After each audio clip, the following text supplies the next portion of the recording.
Okay, we moved into Salt Lake in June of 1953. And around August or September of 1953, I started going to the different armed services to see if I enlisted, how soon I could go. The Navy was the fastest, and they told me it would probably be someplace around January or February. The Korean War had just ended, and there was a lot of GIs coming home. So it was around the 13th of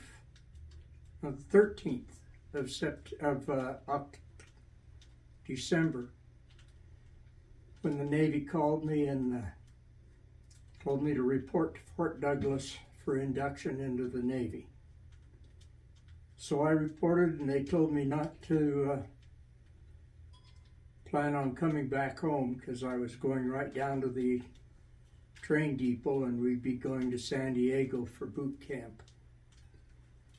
So there was myself, 3 fellows from Big Piney, Wyoming, and 1 fellow from Logan, and we all went in the service together. I was inducted, and my name on my dog tags was Edward Ivin Munson Jr. My serial number was 3698947. You never forget that one. And we reported to San Diego boot camp, company number 359. The Navy, in their infinite wisdom, sent us to school for 1 day, and then they closed the base for 2 weeks for Christmas vacation. Well, being new boots, we couldn't go anyplace, so we were stuck on the base with nothing to do for 2 weeks. The thing finally started again, and I think the whole idea of it is to make it so you don't think for yourself. You're given an order and you're supposed to obey it without thinking. It was interesting looking back on it. We fired the machine guns. We were subjected to tear gas. We learned to fight fires. There was 5 of us that were put on a fire hose.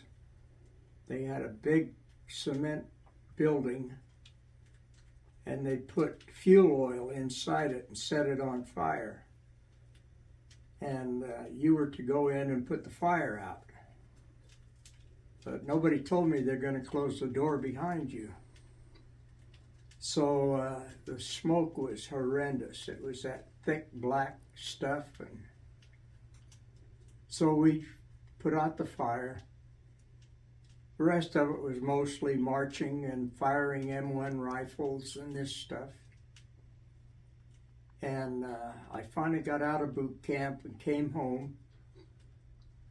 And I'd gone with Irene, I think we had like 6 dates before I was shipped out. And so I spent the next 30 days with her, and then I was sent back to San Diego. You have a choice of duty stations or what your rating will be. And I knew I wanted aviation because I wanted to be around the airplanes. So the one that was open was aviation electrician or aviation electronics technician or aviation ordnance, which was the bombs, the gunnery, and this. Well, Walt Joslin was a fellow from Detroit, Michigan that I met in boot camp, and Walt and I became close friends. So I chose aviation electrician, and Walt chose aviation ordnance. We just lucked out that both the schools were in Jacksonville, Florida. But before you could go there, you had to go to aviation training. And to me, it was the greatest experience in the Navy because they taught you survival skills. They taught you how to jump off a ship. They had a 25-foot tower, and from down looking up, it didn't look that big. But when you're up looking down, there's a fellow right behind you that has a bamboo pole about 4 feet long, and if you hesitate, he gooses you with it. So you were told to cross your arms, pull down on your Mae West, cross your legs, and step off. You cross your legs in case there's debris floating in the water. You hold your Mae West down so it doesn't come up and take your face off. They had an immense swimming pool, and they took a 8-man rubber life raft, inflatable raft, and put it out in the middle upside down. And then they chose 8 of us to go out and turn it right side up. That was called Aviation Preparation School, and that was in Norman, Oklahoma. After that was over, Walt chose aviation ordnance, and I chose aviation electrician, so we went to our separate schools, but they were still in Jacksonville, Florida. So Irene and I had talked about marriage, and every time we set a date, the Navy would send me someplace else, or I was given some different duty station.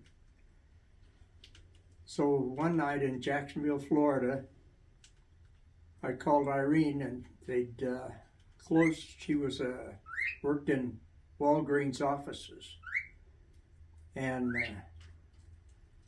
they closed the offices and moved them to Denver.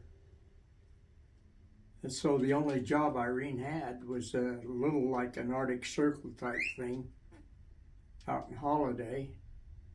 So I called her at work one night, and I said, why don't you come down here and we'll get married? Well, the machines were going, people were hollering, and she couldn't hear me, so she said, call me at home. So I did. And she says, okay, how about September? And I said, okay. So she got on a bus. She rode a bus for 3 days from Salt Lake City to Jacksonville, Florida. And her brother Jack had been stationed at the same duty station where I was. So he knew some people from the ward down there, so he called them and told them to look out for his little sister. So Jean and Trixie Davis, Trixie's real name was Agnes, but you never called her that. It was always Trixie. But they picked her up at the bus depot, took her to their house, and I would go down there and they'd treat me like a long-lost friend. And one night I went in and Trixie said, okay, Bishop Box is going to marry you. So-and-so's making the cake, so-and-so's going to sing, so-and-so's playing the piano. What day do you want to get married? So Irene and I talked it over, and we figured September 17th would be a good day. So the ward was so small that there was no foyer. You open the door, walk in, and you're in the chapel. So Irene had to stay outside during the wedding. And in Jacksonville, in September, the bugs are horrendous. So they kept coming up underneath her veil, and she's coming down the aisle going, trying to keep the bugs out of her face. And to be honest, it was rather humorous watching her walk down the aisle that way. But so Bishop Box married us, and we'd rented a Navy trailer, and our first trailer was 12 feet long, had no bed, a bathroom, and everybody had their own bathroom, but it was in a long cinder block building. Do you want to show them the picture, your wedding picture? You're wearing your naval uniform. We'll go in here. See, there they are. Okay. Do you want to show them your naval one? Your official Navy? This was boot camp. Isn't he cute? Okay, there you go. But our trailer had no bathroom. It was this long cinder block building. So Irene and I got back to our trailer about 11 o'clock that night. And I reached in my pocket to get the keys, and I can't find them. Oh, no. And I looked through the window, and there's the keys sitting on top of the icebox. So a guy that lived down the way got a screwdriver and took the windows out so I could climb in. I finished aviation school, electrician school, in about February of 1954, or 1955. And they had a list of duty stations, and they went according to your standings, where your grade point was. So it got to me, and they had VF 51. V in the Navy means heavier than air, and F means fighter. Well, it didn't mean anything to me, except it was in San Diego, and so I chose VF 51. Irene and I moved to San Diego. We put in for a Navy trailer. We finally got one at a place called Camp Elliott. And Camp Elliott was a Marine Corps brig. So we had our trailer base on the brig base. There was only one entrance in and out, so we had to go through the brig to get out of the trailer court. So that lasted for about 2.5 or 3 months. And then we got a trailer at Miramar, which was where I was stationed, and right outside the gate. So we moved into trailer 17. The one at Camp Elliott was trailer 42. But we had a good time there. It's really kind of a hard life because you make so many friends, and then you get transferred or they get transferred and you never see them again. So when I got into the squadron, they didn't have an opening in the electric shop. So I was assigned as a plane captain.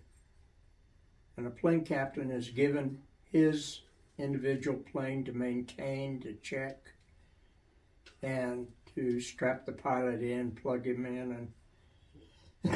And so that was my plane. And meantime, I was put on, it was called night check. So we worked at nights instead of the daytime. We'd go to work at 5 o'clock and we'd get off at midnight. And so a bunch of us were early for muster, which roll call. And so we were sitting there at the hangar.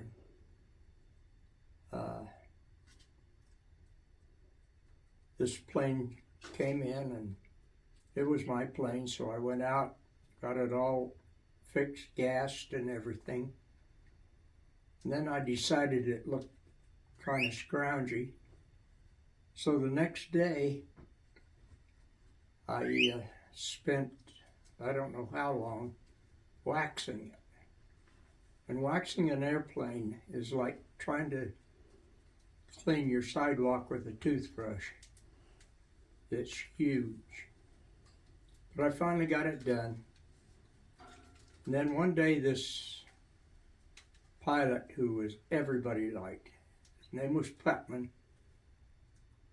And one day Putt come out and he says, hey Muntz, I got a bet with the exec that I won't be off the deck by 3:30. You think we can make it? So I says, well, we'll try. So we pre-flighted the plane. It's called an NC-5. It's an auxiliary power unit to start the planes. Got him started. He taxied out. And I looked at my watch just as his wheels cleared the runway, and it was exactly 3:30. So you can't secure or get off until your plane is in. So there was 3 of us sitting there, and pretty soon the planes started coming in, and mine didn't. And so the word came down that Putt had crashed. And so the Navy always has it's called a board of inquiry. And so the different people that were involved in it would testify. I gave my testimony, told them what happened. The final result was pilot error. Putt was in such a hurry to get off the deck that he forgot to get his oxygen mask. So he went into the line shack and pulled one off the wall.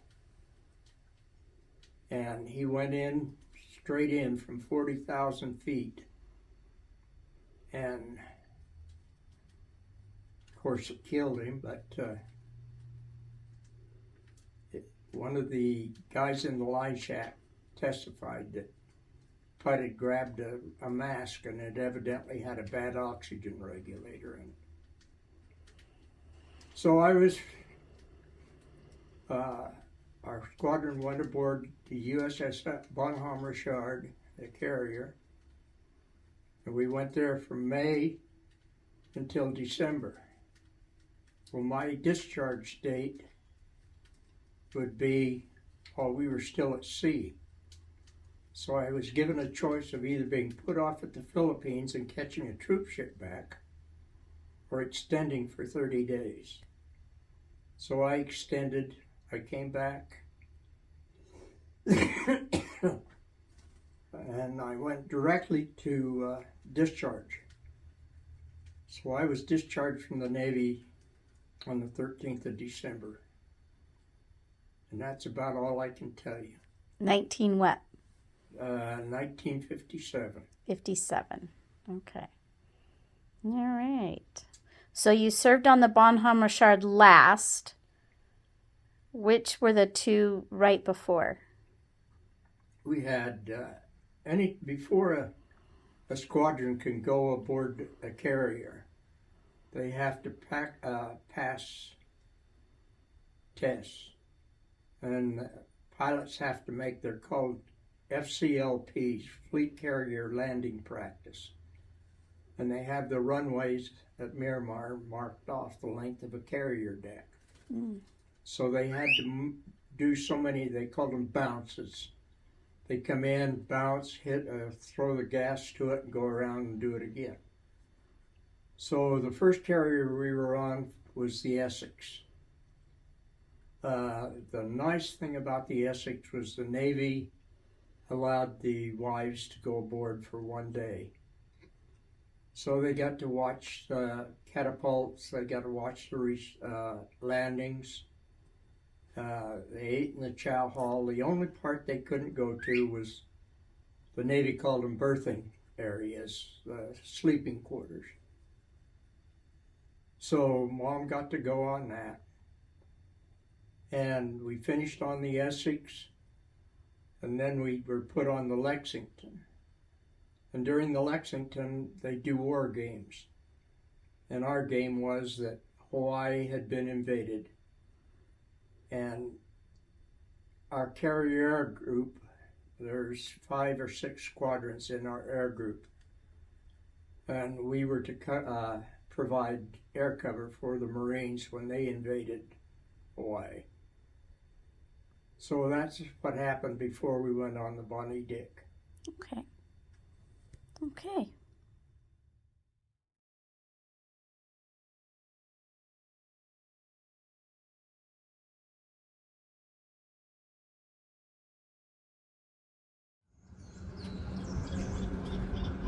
I'm taking video, so tell me about it.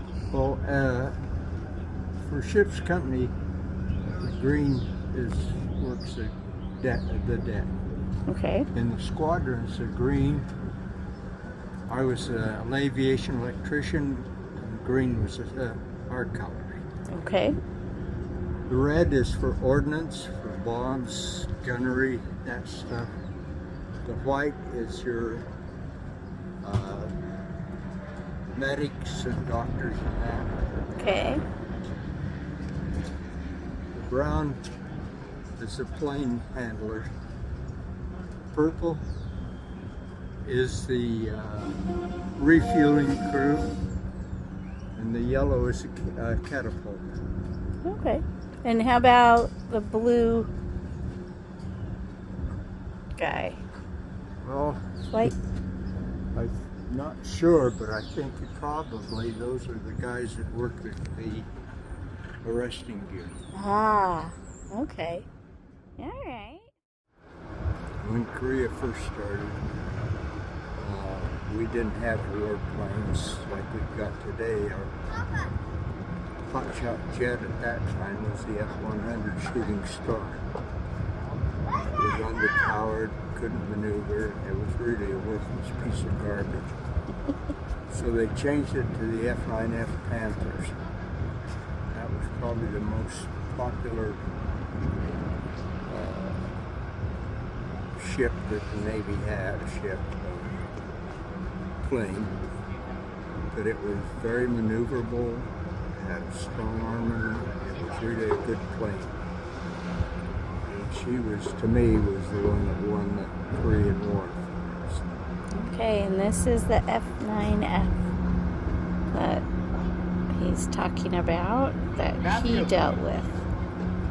And then we are told that this particular plane has an interesting story. So we're going to come over here. Just take a shot. We were told that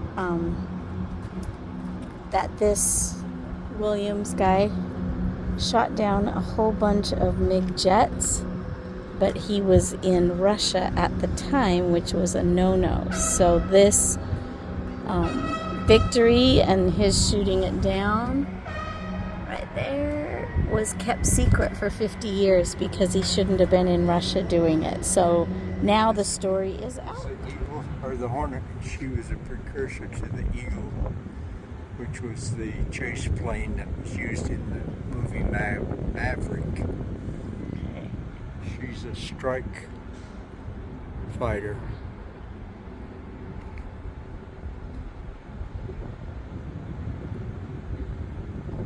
So what time period was she used in? She was in Korea, Vietnam. Well, not Korea, Vietnam. Okay.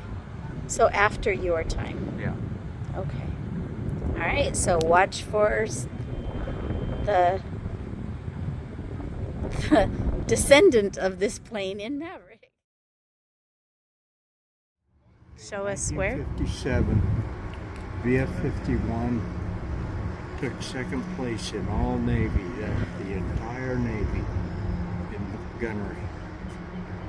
And they take a plane out, and he has a long line of cord behind him. And he's pulling it's called a banner or a target. It's a big white sheet. And then each squadron has different colors on the end of their bullets so that they can tell when it hits the target which squadron did it. Okay. The F-51 took second place in all Navy gunnery, and it was strictly because of crashing. Verascio, the guy who shot down 19 He was MiGs. a Jet Ace. Okay. And then these are the guns. What do you call them again? The machine gun. Machine guns. 20 caliber. Okay. So they've got 2 on each side. So remember, Verascio was the one. Alex Verascio. Verascio is the one that was an ace on his very first one out. He shot 6 MiGs, and you have to shoot down 5 to become an ace. They weren't MiGs. They were Oh. Japanese Zeros. Sorry, Japanese Zeros. Yeah. So he's the reason they took second in the whole Navy on this shooting contest. Okay, so this is the FJ3 Fury, but there's something about this one down here. What about that, Dad? That was VF-51's plane. So that was your plane that you worked on. Yep. Wow. Go ahead. Cool beans. This is an FJ3 Fury. We were the first squadron on the West Coast, VF-51, to get the Furies. At the time, it was a hot shot plane. It broke the record going from the deck to 20,000 feet in 18 seconds.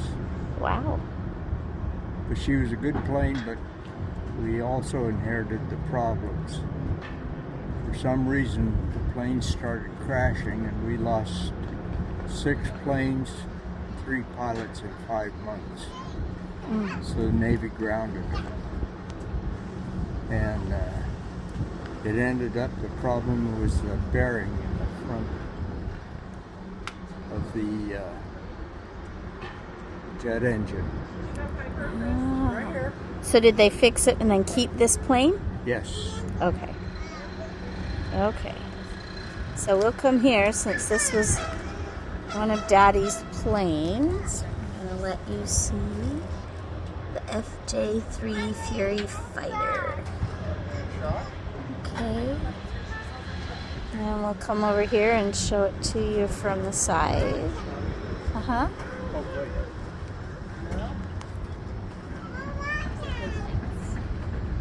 This is the whole plane. Did you want to tell them something else? Just that we started, when we first got the FJs, we didn't have the refueling probe, which is this. Oh, okay. And you get awful nervous when you're racking the plane into your parking slot this way. And you're watching for that on this wing, and there's a pitot tube on the other wing. Gauges brings into your gauge how fast you're going. So you're watching this and trying to direct the pilot on a little square. So he's got to come in a little square. It doesn't have the little... Oh, I see, up there. See that pointy thing at the top? He's got to worry about being skewered on either side. FJ3 Fury. Over here, what? These little things here, those little buttons. Okay, that look like screws? Yeah. But Okay. they're called Zeus pins. Okay. And you have it's called a Zeus key. And you just carry it on your belt. And you can turn those. And inside there's 2 24-volt batteries. And remember I told you I was changing the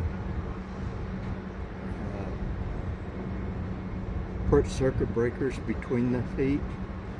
And I turned those off, and I had my feet hanging up the top, and I was down below, working behind my head, trying to change these circuit breakers. And somebody plugged in one of the batteries, and I had no place to go. Oh.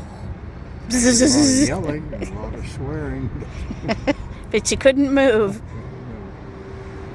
Oh, that would give you a zinger. But those Zeus keys are quite the thing.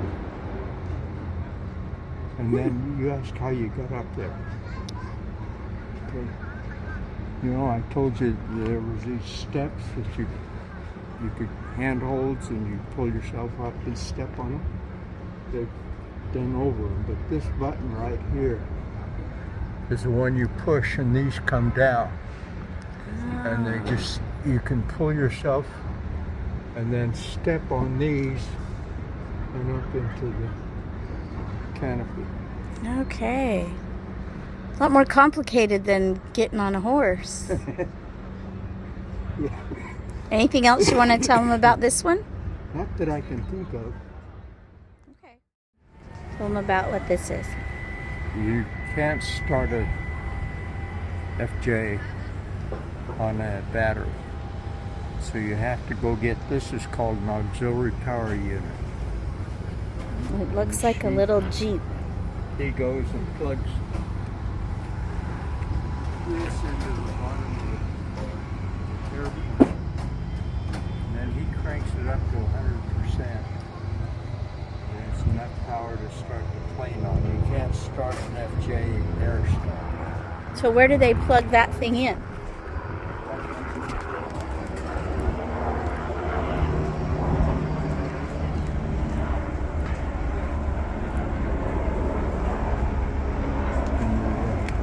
It's underneath, but we're not climbing under there. Just take our word for it.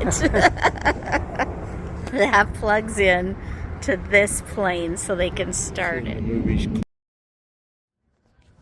Every September, we'd be sent to El Centro, California for bombing and gunnery.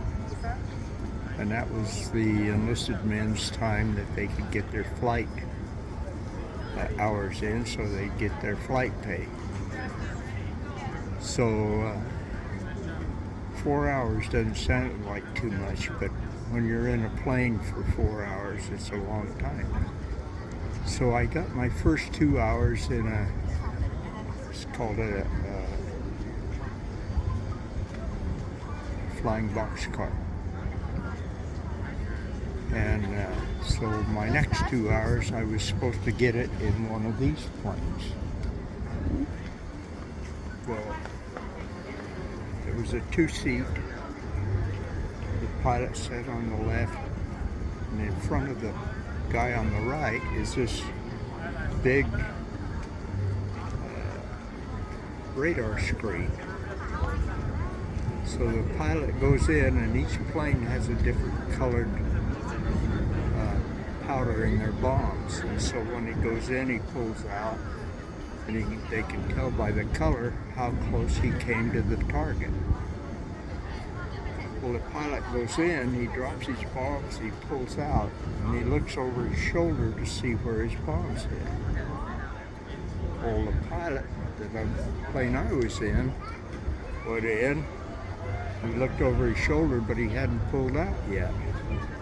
And I'm seeing this ground getting closer and closer, and he looked around and he saw he wasn't pulled out, so he jerked back on it. And I would say there are probably 5 Gs, maybe 4, but that means you're pulling that much of your weight times that. And it felt like somebody was sitting on my head and shoving me down into this seat. And then pretty soon all I see is this radar screen going around in circles. So the pilot reaches over and gets me by the back of the head, and he shoves my head down between my legs before I passed out. That was the A Sky Raider. A1 Sky Raider. So this guy is... Grandpa did not lose his cookies or pass out. We want to make sure he gets credit for that. And here is the information on that, where he got his flight hours. Was the youngest war ace in the Navy at one time. He shot down 19 enemy planes. And on his last sortie, his last enemy flight, he was shot down over the jungle. He parachuted out, and he gathered a group of natives, and he formed a guerrilla band. And for 9 weeks, he was listed as missing in action. And he used these guerrillas, and they would worry the Japanese and he fought his way back to the American lines, and he became our skipper in about May of 1955. Okay, so tell me about this guy up here, his plane, the same one that Ratu flew, this Jimmy Thatch. Tell me why he's famous in this plane. The Japanese planes were very fast, very efficient, and very maneuverable. And so they were shooting down too many of our planes. And there was a man named Jimmy Thatch, T-H-A-C-H. And he and his wingman invented a program, and it was called the Thatch Weave. And he and his wingman would fly this way, so that no matter which way an enemy plane came in, they were under one of the two guns, because one was headed this way and one was headed this way. So were they flying? They'd fly this way, so that he'd come up this way, and they'd pass each other and continue all the way up. So that's the weave, as they were going in and out. Right. Okay, That's so called the we're gonna. Thatch Weave. So this is that plane, and that's that. You can see. All right. Tell them what plane this is. This is an F-4U Corsair. Okay. And did you work with any of these? I worked on this.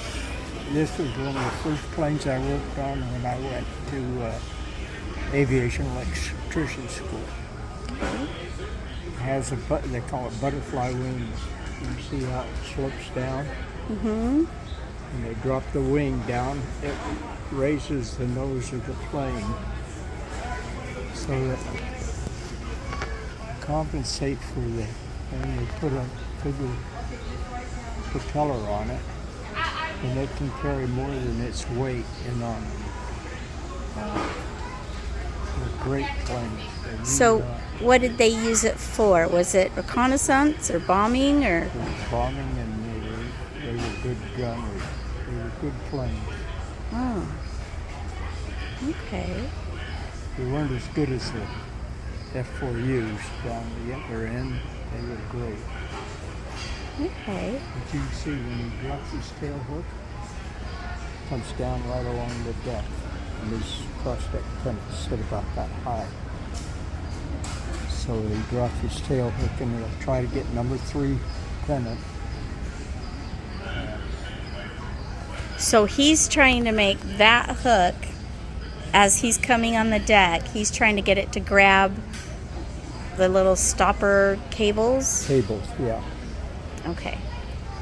Do you like how I give everything such a technical name? You're done good. Okay, so that's this plane. Don't think that cockpit 4F. It's called the Wildcat. And it's a plane that Alex Varashu was flying when he shot down 19 enemy Japanese planes. And in 1956, he became the commanding officer of the squadron. I was in VF-51. And what does he get for shooting down 19? He's an ace? Ace is shooting down 5. So he's an ace 3, almost 4 times. He shot down 6 planes in his first sortie. Man. Okay, so that's the F4F. Okay. This is the USS Lexington that Daddy served on.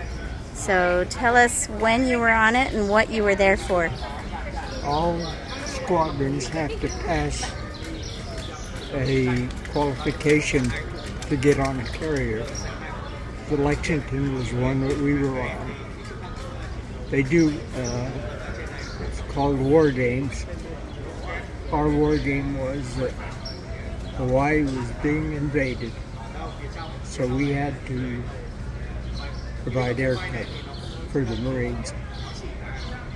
And we were on there just long enough to qualify. and there was a Lexington, the Essex, and the Bonhomme Richard. 3 hours. Here is the Bonhomme Richard. This is the one Daddy served on last and longest. This is the one that is on his shirt and his hat. So tell us about the Bonhomme Richard. I was on the Bonnie Dick from May until December 1957. She was a good ship.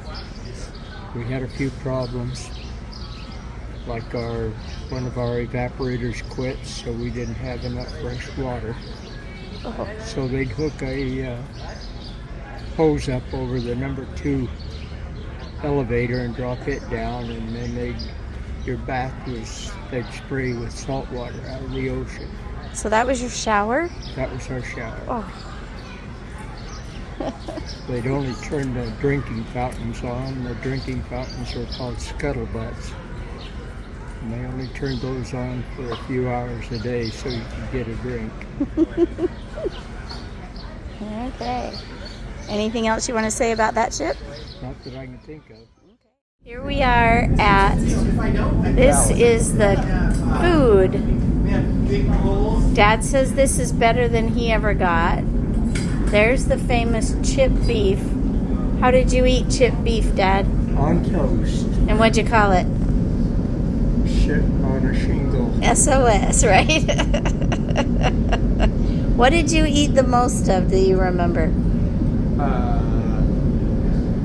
It wasn't eggs, and it sure wasn't macaroni and cheese. Yeah. But, the Navy, I think they bought up every roast beef in the world, because we got a lot of roast beef. So I can't complain too bad about the food. Okay. There was just something, though, about Spam, because I've never tried Spam in my whole life, because you didn't allow it at home. Well, it was either every Wednesday or every Thursday. For breakfast, it was Spam, boiled egg, and fried potatoes. Okay. And I ate lots of fried potatoes because I don't like the eggs or the Spam.